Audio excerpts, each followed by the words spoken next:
Welcome to HogHype. I'm Cierra Clark alongside John Nabors from the Locked On Razorbacks podcast. The Razorbacks just took down LSU in a dominating fashion at home, 60-40.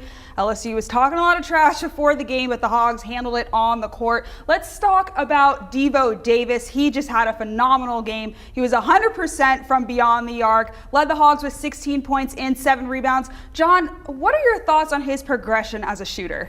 It's kind of weird because literally just a few weeks ago, he was the worst shooter on the team by far. I think there was a time where he was only shooting 18% from three-point land, and it got to the point where anytime he was even open for three, everyone was saying, no, pass it. They did not want him to do it. But here over the past few games, he's gotten confident. He started letting it fly, and not even just the wide open ones. He's been hitting some big shots over a lot of these defenders. So that's the type of play that Arkansas really needs from Devo and another element to their game. And hopefully it continues on, because if he's hitting threes, Arkansas's offense is in good shape.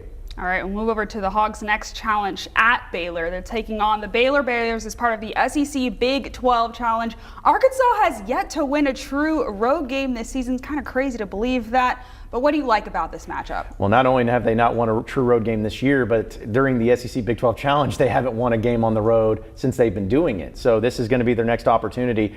I think Arkansas has, of course, a good chance of going in there and winning. It's going to be tough because they're going to be really wild there in that atmosphere, and Baylor's a really good, well-coached team, very physical.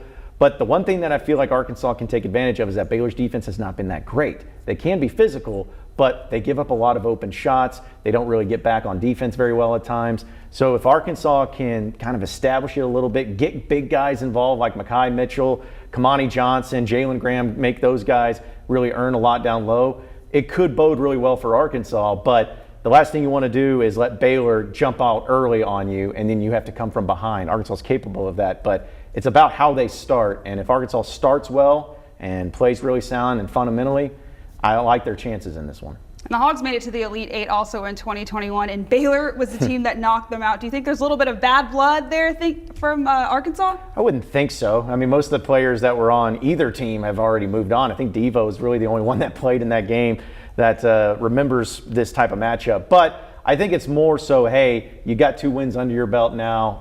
Granted, they were against teams that aren't that great in Ole Miss and LSU. This is a legitimate team. You need some quality wins. And if you were able to go on the road and beat a team like Baylor, a top 15 team who just came off beating Kansas, that's going to be a huge quality win for this team, which they need to continue to build that NCAA tournament resume. Absolutely. It should be a real fun game. So Arkansas takes on Baylor on Saturday at 3 p.m. That game will be on ESPN, and you can watch that one right there. For John Nabors, I'm Cierra Clark. That'll wrap it up for HogHype.